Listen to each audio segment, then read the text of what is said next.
ವಾಂಗಿಬಾತ್ನಿಂದಾನು ಸಾವು ಬರಬಹುದು ಎಚ್ಚರ.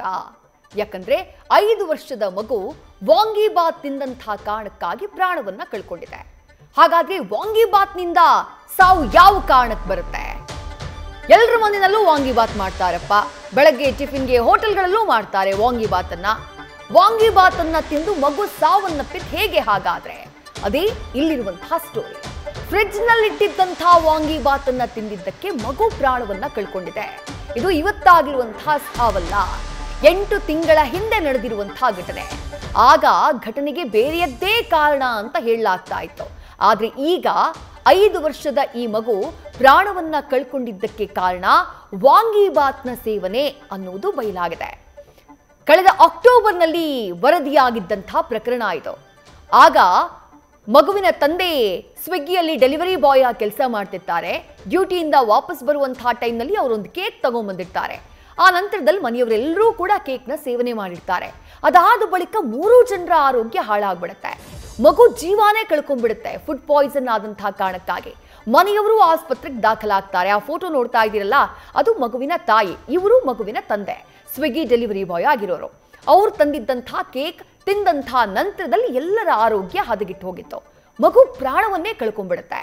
ಆ ಸಂದರ್ಭದಲ್ಲಿ ಆನ್ಲೈನ್ನಲ್ಲಿ ಆರ್ಡರ್ ಮಾಡಿ ಅಥವಾ ಇವ್ರು ತಗೊಂಡ್ಬಂದಿದ್ದಂತಹ ಕೇಕ್ ಏನಿದೆ, ಫುಡ್ ಆರ್ಡರ್ಗೆ ಅಂತ ಹೋದಂತಹ ಸಂದರ್ಭದಲ್ಲಿ, ಡೆಲಿವರಿ ಮಾಡೋಕೆ ಅಂತ ಹೇಳಿ ಹೋದಂತಹ ಸಂದರ್ಭದಲ್ಲಿ ಆ ಕೇಕ್ನಿಂದ ಸಾವಾಗಿದೆ ಅಂತ ಹೇಳಲಾಗ್ತಾ ಇತ್ತು. ಆದರೆ ಕಂಪ್ಲೀಟ್ ವರದಿ ಬಂದಂತಹ ನಂತರದಲ್ಲಿ, ಪೋಸ್ಟ್ ಮಾರ್ಟಮ್ನ ವರದಿ ಜೊತೆಗೆ ಆರೋಗ್ಯ ಇಲಾಖೆಯ ಅಧಿಕಾರಿಗಳ ವರದಿ ಬಂದಂತಹ ನಂತರದಲ್ಲಿ ಈಗ ಬೆಳಕಿಗೆ ಬಂದಂತಹ ವಿಚಾರ ಏನು ಅಂದ್ರೆ, ವಾಂಗಿಬಾತ್ ತಿಂದಂತಹ ಕಾರಣಕ್ಕಾಗಿ ಅವರೆಲ್ಲ ಅಸ್ವಸ್ಥರಾಗಿದ್ರು. ವಾಂಗಿಬಾತ್ ತಿಂದಂತಹ ಕಾರಣಕ್ಕಾಗಿ ಆ ಮಗು ಪ್ರಾಣವನ್ನ ಕಳ್ಕೊಂಡಿದೆ ಅನ್ನೋದು. ಘಟನೆಯ ಡೀಟೇಲ್ಸ್ನ ನೋಡ್ತಾ ಹೋಗೋಣ. ವಾಂಗಿಬಾತ್ನಿಂದ ಸಾವು ಹೇಗಾಯಿತು ಅಂತ ಹೇಳಿ 2024ರ ಅಕ್ಟೋಬರ್ 7ನೇ ತಾರೀಕು ಬೆಂಗಳೂರಿನ ಭುವನೇಶ್ವರಿ ನಗರದಲ್ಲಿ ನಡೆದಿದ್ದಂತಹ ಘಟನೆ ಇದು. ಆವತ್ತು ಫುಡ್ ಪಾಯ್ಸನ್ನ ಕಾರಣಕ್ಕಾಗಿ 5 ವರ್ಷದ ಧೀರಜ್ ಅನ್ನುವಂತಹ ಬಾಲಕ ಪ್ರಾಣವನ್ನ ಕಳ್ಕೊಂಡಿದ್ದ. ತಂದೆ ಡೆಲಿವರಿ ಬಾಯ್ ಆಗಿರ್ತಾರೆ ಸ್ವಿಗ್ಗಿನಲ್ಲಿ. ಅವರು ಬರುವಾಗ ಒಂದು ಕೇಕನ್ನ ತಗೊಂಡ್ಬಂದಿರ್ತಾರೆ. ಆ ಕೇಕನ್ನ ಮನೆಯವರೆಲ್ಲರೂ ಕೂಡ ಸೇವನೆ ಮಾಡಿರ್ತಾರೆ. ನಾನು ಆಗ್ಲೇ ಹೇಳಿದ ಹಾಗೆ ಅದನ್ನ ತಿಂದೇ ಮಗು ಸಾವನ್ನಪ್ಪಿದೆ ಅಂತ ಹೇಳಿ ಅನುಮಾನಿಸಲಾಗಿತ್ತು. ಆದ್ರೆ FSL ಆಹಾರ ಸುರಕ್ಷತಾ ಗುಣಮಟ್ಟ ಇಲಾಖೆ ಈ ಬಗ್ಗೆ ತನಿಖೆಯನ್ನ ಮಾಡುತ್ತೆ. ಅವರು ತಿಂದಂಥ ಆಹಾರದ ಸ್ಯಾಂಪಲ್ಗಳನ್ನ ಎಲ್ಲವನ್ನ ಕೂಡ ಪರಿಶೀಲನೆ ಮಾಡಲಾಗುತ್ತೆ. ಈಗ ಬರೋಬ್ಬರಿ 8 ತಿಂಗಳ ಬಳಿಕ ಸಾವಿನ ಸತ್ಯ ರಿವೀಲ್ ಆಗಿದೆ. ಅಸಲಿ ಸತ್ಯ ಏನು? ಮಗು ಸಾವನ್ನಪ್ಪಿದ್ದು ಅಥವಾ ಮನೆಯವರು ಅನಾರೋಗ್ಯಕ್ಕೀಡಾಗಿದ್ದು ಆ ಕೇಕನ್ನ ತಿಂದಲ್ಲ, ಮನೆಯಲ್ಲಿದ್ದಂಥ ವಾಂಗಿಬಾತನ್ನ ತಿಂದು. ಇವರೇ ಮಾಡಿದ್ದಂಥ ವಾಂಗಿಬಾತ್.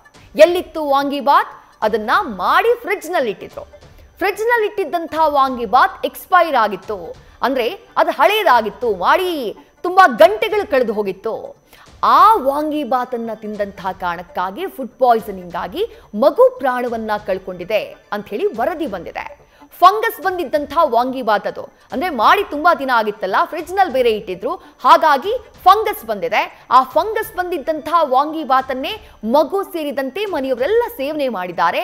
ಆ ಕಾರಣಕ್ಕಾಗಿ ಎಲ್ಲರ ಆರೋಗ್ಯ ಹದಗೆಟ್ಟು ಮಗು ಪ್ರಾಣವನ್ನ ಕಳ್ಕೊಂಡಿದೆ. ಹೀಗಂತ ಆಹಾರ ಸುರಕ್ಷತಾ ಇಲಾಖೆಯ ತನಿಖೆಯಲ್ಲಿ ಮಗುವಿನ ಸಾವಿನ ಸತ್ಯ ಬಯಲಾಗಿದೆ. ಅದೇ ರಿಪೋರ್ಟ್ ಅನ್ನ ಈಗ ಕೋರ್ಟ್ಗೆ ಸಲ್ಲಿಸುವುದಕ್ಕೂ ಪೊಲೀಸರು ಸಿದ್ಧತೆಯನ್ನ ಮಾಡಿಕೊಂಡಿದ್ದಾರೆ.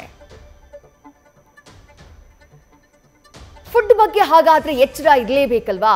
ಈಗ ವಾಂಗಿಬಾತ್ ನಮ್ಮೆಲ್ಲರ ಮನೆಯಲ್ಲೂ ಮಾಡ್ತೀವಿ. ಹಾಗಂತ ವಾಂಗಿಬಾತ್ ಮಾತ್ರ ಅಂತಲ್ಲ, ಎಷ್ಟೋ ಆಹಾರಗಳನ್ನ ನಾವು ಮನೆಯಲ್ಲಿ ತಯಾರು ಮಾಡಿದ್ಮೇಲೆ ಸ್ವಲ್ಪ ಜಾಸ್ತಿ ಉಳಿತು ಅನ್ನುವಂತಹ ಟೈಮ್ನಲ್ಲಿ ಫ್ರಿಡ್ಜ್ ಅಲ್ಲಿ ಇಡ್ತೇವೆ. ಕೆಲವೊಂದು ಟೈಮ್ನಲ್ಲಿ ನಮ್ಮ ಪ್ಲಾನಿಂಗ್ ಹೆಂಗಿರುತ್ತೆ ಅಂತಂದ್ರೆ, ಇವತ್ತು ಮಾಡಿದ್ರೆ ನಾಳೆಗೂ ಆಗುತ್ತೆ ಅಂತ ಹೇಳಿ ಒಟ್ಟಿಗೆ ಮಾಡಿ ಆ ನಂತರ ಫ್ರಿಡ್ಜ್ ನಲ್ಲಿ ಇಡ್ತೇವೆ. ಆದ್ರೆ ಫ್ರಿಡ್ಜ್ ನಲ್ಲಿ ಇಡುವಂತಹ ಸಂದರ್ಭದಲ್ಲಿ ಅದನ್ನ ಸರಿಯಾಗಿ ಶೇಖರಣೆ ಮಾಡದೇ ಇದ್ರೆ ಫ್ರಿಡ್ಜ್ ನಲ್ಲೂ ಕೂಡ ಆಹಾರ ಫಂಗಸ್ಗೆ ಒಳಗಾಗುವಂತಹ ಸಾಧ್ಯತೆ ಇರುತ್ತೆ. ಆಹಾರದಲ್ಲಿ ನಾವು ರೆಡಿ ಮಾಡಿಟ್ಟಂತಹ ಅದು ವಾಂಗಿಬಾತೆ ಇರಬಹುದು, ಬೇರೆ ಯಾವುದೇ ಆಹಾರ ಪದಾರ್ಥ ಇರಬಹುದು, ಅದರಲ್ಲಿ ಫಂಗಸ್ ಆಗುವಂತಹ ಚಾನ್ಸಸ್ ಇರುತ್ತೆ. ಆ ಫುಡ್ಗೆ, ನಾವು ಸಿದ್ಧಪಡಿಸಿಟ್ಟಂತಹ ಫುಡ್ಗೆ ಬ್ಯಾಕ್ಟೀರಿಯಾ ಹರಡಿ ಫಂಗಸ್ ಆಗೋದ್ರಿಂದ ನೋಡಿ ಇದೇ ರೀತಿ ಅಪಾಯ ಆಗೋದು, ಫುಡ್ ಪಾಯ್ಸನ್ ಆಗೋದು. ಇಂತಹ ಆಹಾರಗಳನ್ನ ತಿಂದಾಗ, ಫಂಗಸ್ ಬಂದಿರುವಂತಹ ಆಹಾರಗಳನ್ನ ತಿಂದಾಗ ಹೆಚ್ಚಾಗಿ ಫುಡ್ ಪಾಯ್ಸನ್ ಆಗುತ್ತೆ. ಅದು ಸಣ್ಣ ಮಗು ಬೇರೆ. ಆ ಫುಡ್ ಪಾಯ್ಸನ್ನ ತೀವ್ರತೆಯನ್ನ ತಡ್ಕೊಳ್ಳೋಕೆ ಆ ಮಗುಗೆ ಸಾಧ್ಯ ಆಗಿಲ್ಲ. ಹಾಗಾಗಿನೇ ಆ ಮಗು ಜೀವ ಕಳ್ಕೊಂಡಿರೋದು. ಇದರ ತೀವ್ರತೆ ಹೆಚ್ಚಾದಂತಹ ಟೈಮ್ನಲ್ಲಿ, ಆ ಫುಡ್ ಪಾಯ್ಸನ್ನ ತೀವ್ರತೆ ಹೆಚ್ಚಾದಂತಹ ಟೈಮ್ನಲ್ಲಿ ಸಾವು ಸಂಭವಿಸುವಂತಹ ಸಾಧ್ಯತೆ ಇರುತ್ತೆ ಅಂತ ಹೇಳಿ ವೈದ್ಯರು ಹೇಳ್ತಿದ್ದಾರೆ. ಎರ್ಗಾಟ್ ಪಾಯ್ಸನ್ ಮೈಕೋಟಾಕ್ಸಿಕೋಸಿಸ್ನಿಂದ ಸಾವಾಗಿದೆ ಮಗುವಿನದ್ದು ಅಂತ ಹೇಳಿ ವೈದ್ಯರು ಹೇಳ್ತಿದ್ದಾರೆ. ಯಾಕಂದ್ರೆ ಫುಡ್ ಪಾಯ್ಸನ್ ಆದಂತಹ ಟೈಮ್ನಲ್ಲಿ ಅದರಲ್ಲಿ ಕ್ರಿಯೇಟ್ ಆಗುವಂತಹ ಪಾಯ್ಸನ್ ಇದು. ಆ ಆಹಾರದಲ್ಲಿ ಫಂಗಸ್ನ ಕಾರಣಕ್ಕಾಗಿ ಎರ್ಗಾಟ್ ಪಾಯ್ಸನ್ ಹಾಗೆ ಮೈಕೋಟಾಕ್ಸಿಕೋಸಿಸ್ ಅದರಲ್ಲಿ ಕ್ರಿಯೇಟ್ ಆಗಿಬಿಡುತ್ತೆ. ಅದರ ಸೇವನೆಯಿಂದ ಮಗುವಿನ ಸಾವಾಗಿದೆ. ಪೋಷಕರು ಆಹಾರವನ್ನ ಫ್ರಿಡ್ಜ್ನಲ್ಲಿ ಇಡುವಾಗ ಎಚ್ಚರದಿಂದ ಇರಬೇಕು. ಪೋಷಕರು ಅಂತಲ್ಲ, ಯಾರೇ ಆದರೂ ಆಹಾರವನ್ನ ಫ್ರಿಡ್ಜ್ನಲ್ಲಿ ಇಡುವಂತಹ ಸಂದರ್ಭದಲ್ಲಿ ಎಷ್ಟು ದಿನ ಇಡ್ತೀರಾ, ಎಷ್ಟು ಗಂಟೆಗಳ ಕಾಲ ಇಡ್ತೀರಾ, ಅದ್ರ ಬಗ್ಗೆ ಯೋಚನೆ ಮಾಡಿ ಆಹಾರವನ್ನ ಫ್ರಿಡ್ಜ್ನಲ್ಲಿಡಿ. ಈ ಬಗ್ಗೆ ವೈದ್ಯರು ಹೇಳಿದ್ದೇನು ನೋಡೋಣ ಬನ್ನಿ. ಇಲ್ಲ, ನಾನು ಅದು ರಿಪೋರ್ಟ್ ನೋಡಿದ್ದೀನಿ. ಫುಡ್ ಪಾಯ್ಸನಿಂಗ್ ಅಂದರೆ ಸ್ಟೇಲ್ ಫುಡ್ನ ಸರಿಯಾಗಿ ಪ್ರಿಸರ್ವ್ ಮಾಡಿದಿರ ಇಟ್ಟಾಗ ಏನಾಗುತ್ತೆ, ಅದರಲ್ಲಿ ಫಂಗಸ್ ಇರ್ಬೋದು, ಬ್ಯಾಕ್ಟೀರಿಯಾ, ಪರ್ಟಿಕ್ಯುಲರ್ಲಿ ಈ ಕೋಲೈ ಇವೆಲ್ಲ ಇರ್ತವೆ.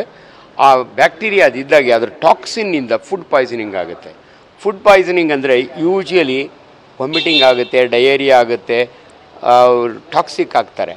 ಬಟ್ ಡೆತ್ ಆಗಬೇಕಾದ್ರೆ ಆಗೋ ಪಾಸಿಬಿಲಿಟೀಸು ನಾವು ನೋಡ್ತೀವಿ. So ultimately it is food poisoning. Food ಪಾಯ್ಸನಿಂಗಿಂದ ಮೋಸ್ಟ್ಲಿ ಮಗು ಸತ್ತಿರ್ಬೋದು. ಬಟ್ ಅನ್ಫಾರ್ಚುನೇಟ್ಲಿ FSL ರಿಪೋರ್ಟ್ನೊಳಗೆ ಆ ಥರ ಬಂದಿಲ್ಲ. ಯಾಕಂದರೆ ಎವ್ರಿ ಟೈಮ್ ಆ ಟಾಕ್ಸಿನ್ನ ಇದು ಮಾಡಲಿಕ್ಕೆ ಆಗೋದಿಲ್ಲ. ಸೊ ಹಂಗಾಗಿ no doubt in it. But definitely cause for death is food poisoning. ಅಂದರೆ ಮನೆಯಲ್ಲೇ ಅವ್ರು ಫ್ರಿಡ್ಜಲ್ಲಿ ಇಟ್ಟಿರೋ ಫುಡ್ ತಿಂದು ಮೋಸ್ಟ್ಲಿ ಆಗಿರಬೇಕು ಅನಿಸುತ್ತೆ. ಇದರಿಂದ ಆ ಫುಡ್ ಒಳಗೆ ಏನಾಗುತ್ತೆ, ಇಲ್ಲದ್ರೆ ಫಂಗಸ್ಸು, ಇಲ್ಲದ್ರೆ ಬ್ಯಾಕ್ಟೀರಿಯಾ. ಇನ್ಫ್ಯಾಕ್ಟ್ ಆ ಟಾಕ್ಸಿನ್ ಹೆಸರು ಕೂಡ ಎರ್ಗಾಟ್ ಪಾಯ್ಸನ್ ಅಂತೀವಿ ನಾವು. ನಿಮಗೆ ಪರ್ಟಿಕ್ಯುಲರ್ಲಿ ಫಂಗಸ್ನಿಂದ ಬರೋದು ಮೈಕೋಟಾಕ್ಸಿಕೋಸಿಸ್ ಅಂತೀವಿ ನಾವು. ಆ ಪಾಯ್ಸನ್ನಿಂದ ಎಷ್ಟೋ ಸಾರಿ ಮಕ್ಕಳು ಸತ್ತೋಗ್ತವೆ. ಅದರೊಳಗೆ ಚಿಕ್ಕ ಮಕ್ಕಳಲ್ಲಿ ಇದು ಡೆತ್. ಅದಕ್ಕೆ ತಂದೆ ತಾಯಿಗಳಿಗೆ ಒಂದು ಇನ್ಸ್ಟ್ರಕ್ಷನ್ನು, ಪ್ರಿಸರ್ವ್ ಫುಡ್, ಅದರೊಳಗೆ ರೆಫ್ರಿಜಿರೇಟರ್ನೊಳಗೆ ಇಟ್ಟಂಥ ಕೇಕ್ನಲ್ಲಿ ಫಂಗಸ್ ಬೆಳೆಯುತ್ತೆ. ಈ ತೆಂಗಿನ ಚಿಪ್ನಲ್ಲಿ ಬೂಸ್ಟ್ ಬೆಳೆಯುತ್ತಲ್ಲ, ಆ ರೀತಿ ಆಗುತ್ತೆ. ಅದರಿಂದ ತಂದೆ ತಾಯಿಗಳು ಕೇರ್ಫುಲ್.